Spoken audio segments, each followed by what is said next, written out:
Hey everyone, welcome to my new tutorial. Today we are going to create this cool keypad animation and we're going to learn how to animate the UV maps and how to animate the texture placement in Blender. So I really hope you will enjoy this one, and if you do, please don't forget to leave that like, and if you're new around here, hit that subscribe. Now let's jump right into empty Blender file, and first of all let's just select the cube and the light, press X and delete, and now we'll start with the plane. So let's press Shift A and add a plane. Now, the most difficult part of this whole thing will be basically calculating the sizes for all the elements we want to animate, and then of course the mapping of the textures so it all matches nicely. But if you follow this closely and follow all the steps, you should have no problem. Let's press R, then X and 90 degrees to rotate 90. Let's confirm, and let's press 1 for a front view. And now we want this to be 5 by 3 squares, and there are multiple ways how to do this. Basically the easiest one will be to press N for the side panel, and for the dimensions we can enter the values we need. So we can do 3 for X and we can do 5 for Y, and now we can press Ctrl A and apply the scale. And now before we tab into the edit mode, let's press Shift D to duplicate this so we have a backup, and tab into the edit mode. And now let's press Ctrl R and increase the number of cuts with the mouse wheel to 4, left click and then right click to release in place. And let's press Ctrl R on the other side here and let's increase this to 2, left click and right click to confirm. And now we'll use these for the buttons from 1 to 0 and then some symbols here. And then the top row will be reserved for the display. So we can now just select these vertices right here on top and press P and separate the selection. And now let's just drag selection around these vertices, hold Shift, select these additionally, press X and delete those we won't need them here. We only need the one for the first button. So let's now tab out of the edit mode. Let's right click and set origin to geometry. That will place the origin points in the middle of the geometry here. And now let's select the square, let's tab into the edit mode, and we'll create the first basic shape. So let's press A to select all and I to inset to create the supporting loop. Now alt click this loop on the outside and press E, then Y to extrude the first part. Now E to extrude again. Let's press Y to lock it on Y axis, and then press S to make this smaller, and then press F to fill. And now we can press Ctrl R to create the loop cut right here, left click and right click to release, and now press Ctrl B to bevel, and that will make sure we'll create these support loops on both sides. And now press Ctrl R here, create a loop, right click to release, and again Ctrl B to create those loops. And now we can select the middle face, so press 3 for face select, select this one, press G then Y, move it inside a little bit. And now if we tab out and press Ctrl 2 to add subdivision surface modifier, this is what we get. If you're just starting Blender and you have a hard time following all the tutorials, be sure to check out my courses as well, where in addition to all the step-by-step instructions, you also get an in-depth explanation of all the steps and all the tools, and you get to learn everything from simple low poly design all the way to full character illustration, textured environments, a little bit of sculpting, even hard surface modeling. So if you're interested, please check out the link in the description. And now additionally, we can make some of these transitions sharper, so tab into the edit mode, press Ctrl R and create a loop cut right here and right here on the other side, and we can do one from both sides so we get this sharper transition. We can right click and shade smooth, and this is the shape of the button we have right now. And I think maybe this is too thick, so let's press 3 for a side view, tap into the edit mode, and we can enable X-ray view, and I will just select all of this, press G then Y and move it here to make this thinner, and then move this part as well like this. And now let's toggle the X-ray again, and now we'll add some array modifiers to make all of these buttons.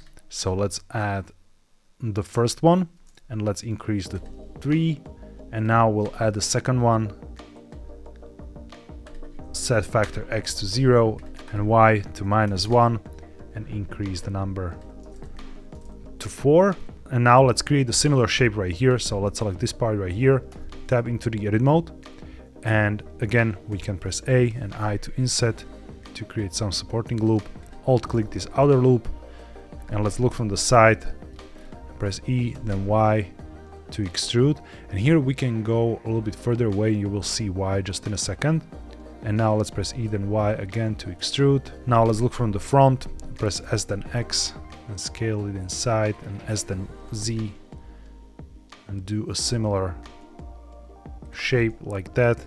And now we can press Ctrl F and grid fill, so we account for those two edges as well. And now we can press Ctrl R to create a loop cut here, right click to release, press Ctrl B to create a bevel like this. Now let's press Ctrl R, create a loop cut here, but we can right click to release in place, and then we can do the same thing on the other side, and then hold Alt and Shift and select both of those, press S then X and scale it outside here. And finally, to create some supporting loops for the display, we can make another one here, bevel, and do the same thing here. So we basically repeat the whole thing twice. And now we'll select this face right here, hold Ctrl and Shift, select the one on the other side, press E to extrude a little bit, and then E again to extrude once more. Now we can press X and delete those faces, we don't need those.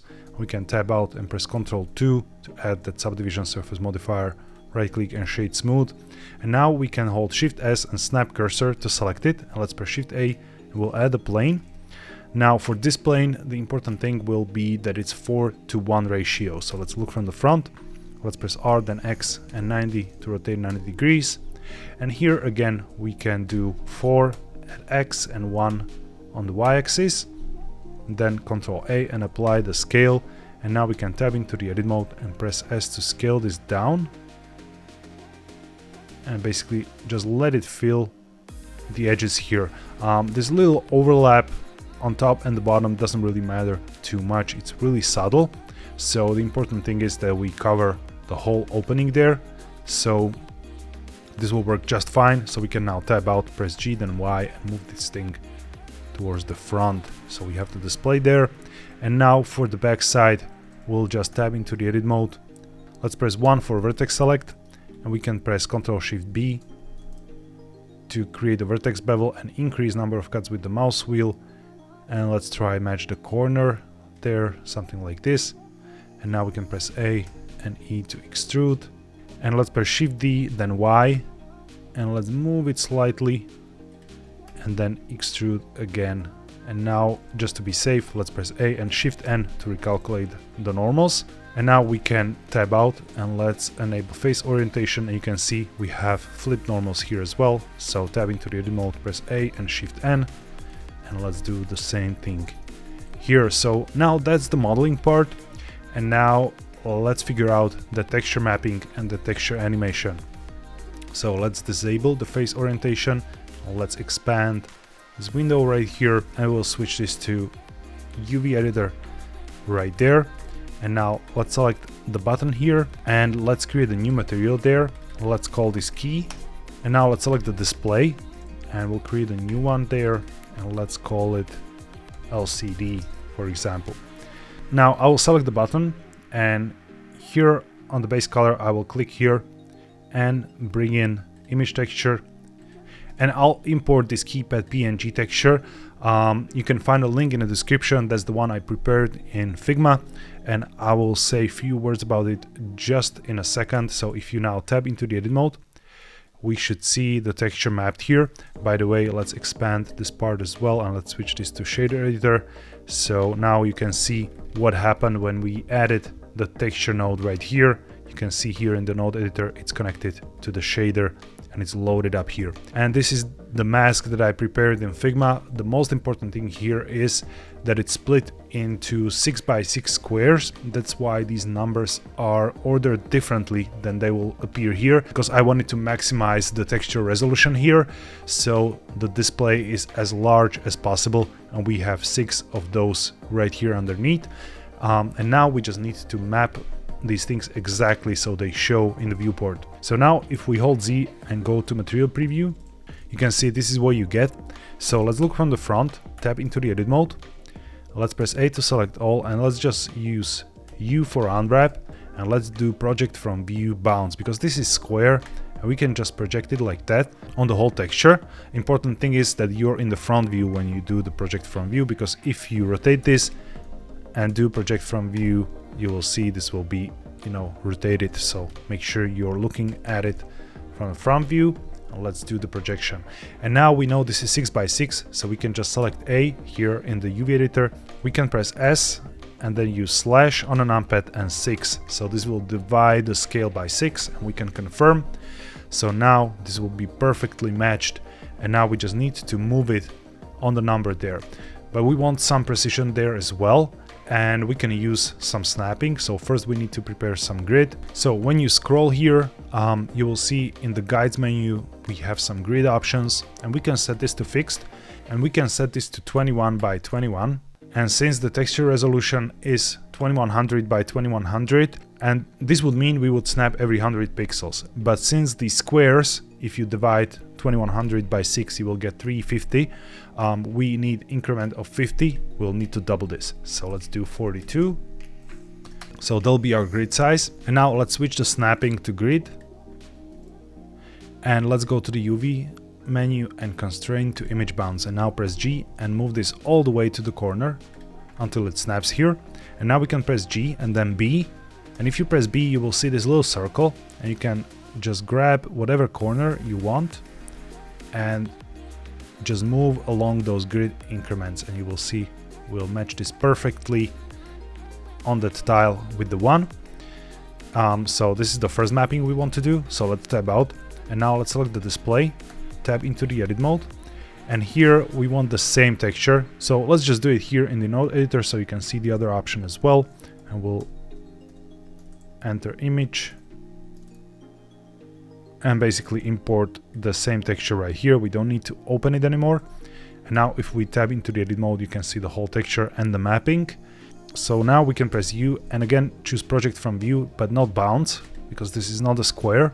And here we'll just need to make this exact size that we need. So let's select the whole thing, press G and move it here to the bottom down corner where the cursor is. And now we'll switch the pivot point to 2D cursor and press S, and we'll scale it according to the cursor. And since we enabled the bounds, it will go all the way. And now we just need to scale it down so it's 4 out of those 6 squares. So let's do S/6 again. Let's confirm, and now S and 4, so it scaled 4 times. And now you can see it exactly maps to our texture. And now before we proceed with the animation, let's distribute those button numbers here. So let's tab out and let's select this whole thing. And normally, since this uses the array, if you go to the array modifier, you should be able to use the UV offset. But since we needed to left all of this place on the left to the display, we only had this space for the numbers, so they're ordered differently. So this offsetting on the array modifier won't do as much good. So unfortunately, I'll have to do this manually. So let's just apply all the array modifiers. And now tab into the edit mode, press P and separate by loose parts. And now tab out, right click, and again set origin to geometry. And now each of these objects is its own object with its own geometry and its own UV map. So we can just select the second one here, tab into the edit mode, press A to select all, that's important. And we can just drag this to the corner here, and now do the same thing here, but here we'll need to go down. So again, press G then B, select the corner and drag it down. And now we'll do this for all of these. Now it just takes a little bit of practice to enable that snapping, but other than that, it should be fairly quick to snap all of these.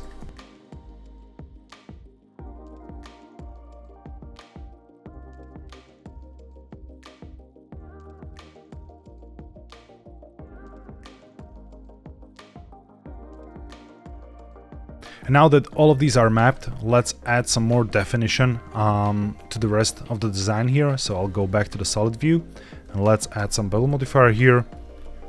Increase number of segments to 3, for example, reduce the amount and adjust the angle to something like 45. Right click and shade smooth. So we have some nice surface there. And I think maybe we can make it a little bit thicker. So let's look from the side here. Tab into the edit mode and we can again enable X-ray view and just make all of this a little bit thicker here. And now let's tab out and select all of these buttons here and make sure you're in the object mode and press G then Y and move it right here, so there's a little bit of a gap. So this will be very helpful when we need to actually press those buttons. So if you go back to the material preview, now you will see what will happen when we animate this. So first of all, I will create the necessary keyframes for this animation to happen. So let's select the display here, tap into the edit mode, and right here in the node editor you can see the texture. So let's press Shift A and let's import the mapping node and just plug the vector right here. But now this is not by default taking in UV coordinates. So let's press Shift A, let's search for coordinates, texture coordinate, and let's plug the UV right here in the vector. And now we have our image back. And now we're able to actually move the Y here and shift the texture up and down if you see. So now if you calculate the correct positions for this and create keyframes, you should be able to animate that. And again, we'll use some basic math for this. So let's create the first keyframe and we need to move this here. So let's go to the Y position and let's do 1/6. So that will again divide by 6, and then we'll use asterisk for multiplication and multiply this by 4, and we'll get this position right here. And let's right click and insert single keyframe here. So now let's move to frame 2. We can do 1/6 times 3. You will see that will map to the other location. So right click, insert single keyframe, and we can move to frame 3. And let's do 1/6 times 2. And you probably get my point right here. And here 1/6 times, here just 1/6. Right click, insert single keyframe. And for the last one, let's do 1/6 times 5. Right click, insert single keyframe. And here we'll just leave this at 0 and insert single keyframe. So we now have all of these options ready as keyframes right here. So now if we spread them out a little bit, let me press G and just move those around a little bit. Let's say by 5 frames. Like this. Now you will see this is actually moving here in the viewport. If you play back the animation, this is actually moving up and down. So we need to change this interpolation to constant. So press T and choose constant. And now you will see they'll just switch their positions. So the rest will be basically just about animation timing and animating the button movement, and we'll be good to go. So let me just move this, for example, towards the frame 10, or let's say frame 5. And right here on the frame 1, we'll start animating the buttons. So I don't know, let's start with the number 3, and let's right click here in the Y location keyframe, insert single keyframe. Let's move to frame 5. Now let's rotate this a little bit and press G then Y, and let's see how far we need to go, like this. Right click, insert single keyframe, and then select the first one, press Shift D and duplicate it to the other side, so we have this movement right here. Now let's press Ctrl Tab here in the timeline view, select all the keyframes and press period on a numpad here to focus on our animation, or you can hold Ctrl and use middle mouse button and drag to focus. And I want to make this more snappy, so I will move the curve like this. So the animation is a little bit more sudden in the beginning there. Okay, I like this. And now I want to distribute this animation to all the numbers I want to press. So let's say, I don't know, 3, 5, 7, 9. Just don't use your pin code or something when you post this online. So let's do something like this. So now make sure this one is active. So hold Shift, select the 3 and press Ctrl L and link animation data. So this will make all of them animate at the same time. And now while they're still selected, let's go Object, Relations, make single user and Object Animation. And that will again separate the animation, because the animation was linked, so it would be modified everywhere if you change something. So we can now switch this back to timeline, and we can see these keyframes right there. And for the display, here the first keyframe happens on frame 5, so the number 3 is placed correctly. Now the number 5 will need to go 5 frames. And of course we want to align middle frame, because that's where the position of the number is down. So something like this, and here we'll need to go on frame 15 with the middle frame, and here on the frame 20 with the middle frame. So now if we play this back, okay, and of course the rest of the change is happening too soon, so we'll need to move this back here and this one all the way back.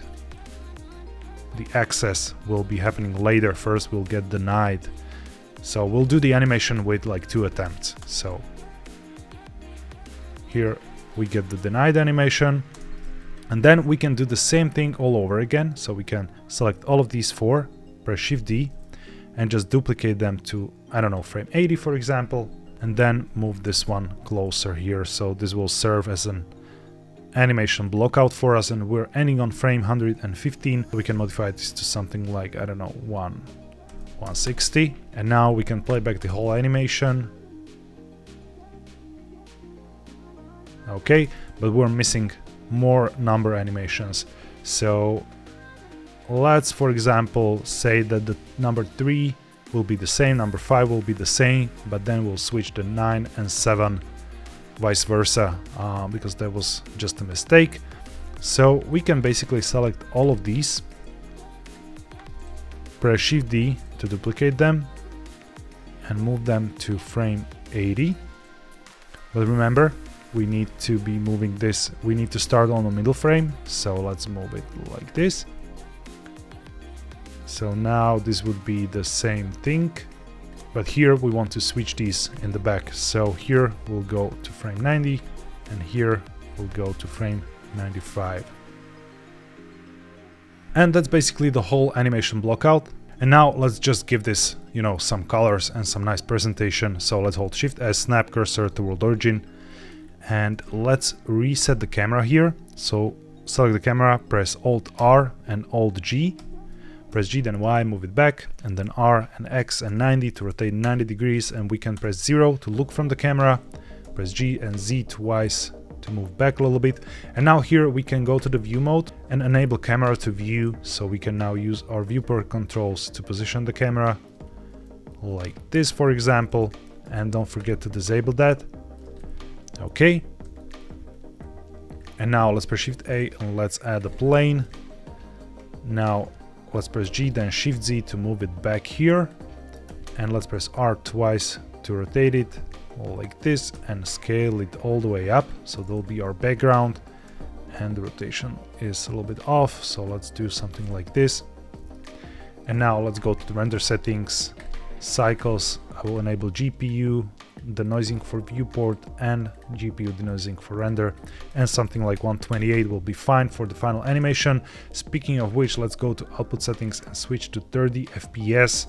And now let's press Ctrl B to limit the view only to camera bounds, and hold Z and switch to rendered view. And now we can press Shift A and let's add an area light. Press G then Z, move it up here, and let's make it larger and increase the intensity to something like 500. And we can move it to the side a little bit like this.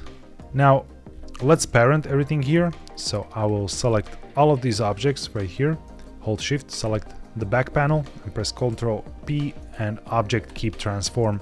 So this will make it easy to reposition this without changing the animation.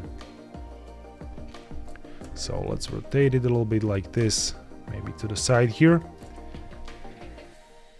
And now let's press N for the side panel.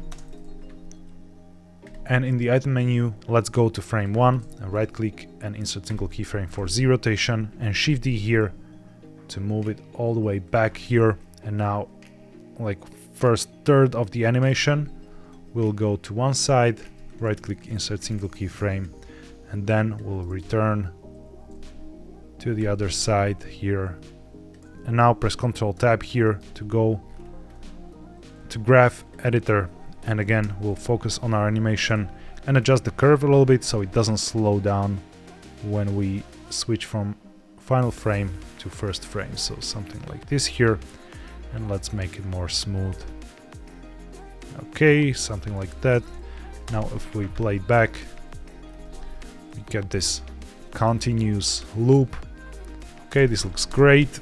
And now for the camera, let's go to frame 1 and press K and insert location keyframes. Now let's switch back to timeline and let's press Shift D to duplicate this all the way to the other side. And now let's just move somewhere here, enable recording, and just move it very slightly. And then shift few frames and move it again, and that will create those keyframes because we enabled the recording, and they'll create a little bit of a camera shake. So there's a little bit of those dynamics there. Don't forget to disable this because that will cause you a lot of pain down the road. So now we have a little bit of a camera shake, we have a little bit of a rotation and that animation happening there. So let's take care of the materials. I will now select the keypad numbers and basically just lower the roughness. And here we can use this as masks. So let's press Shift A and let's do the color mix and plug this into the factor. And let's go all the way white with the B color, and with the A color we can do, and with the A color we can do something more subtle. We don't need to go full black letters there, something like this, and of course that reduced roughness will be fine. Now select this one here, let's go to the materials, and I will just duplicate the material and switch the white to something like orange, really strong orange, and then white for the symbol. And here let's duplicate this and let's go like a gray here, and again with the white symbol. So we have some variation happening there. And now this one can be metallic all the way, and with the back panel as well, like this. And now let's select the background and create a new material there. Let's do like a dark blue background, and we can add a point light here, move it closer to the background and give this some really strong value and make it a little bit larger so it's softer, so we get some backlight here. Maybe this is too large and too strong, so let's try something like 2K, and maybe let's color this a little bit as well.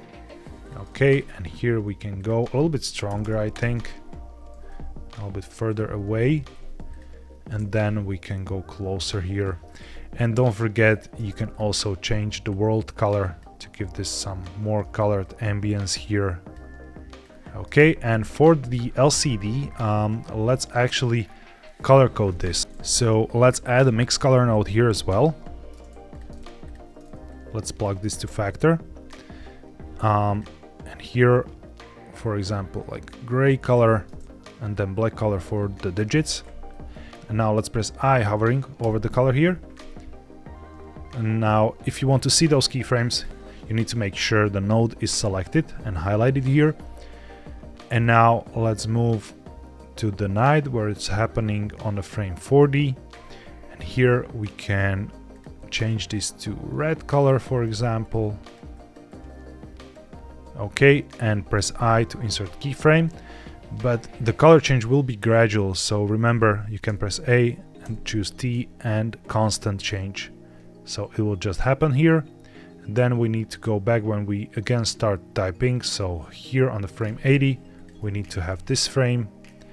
And then on the frame 115, was it? Yes. 115, we need to have green color happening there. Okay, something like this, and press I here. But again, make sure this is constant. So let's press A, T, and constant interpolation.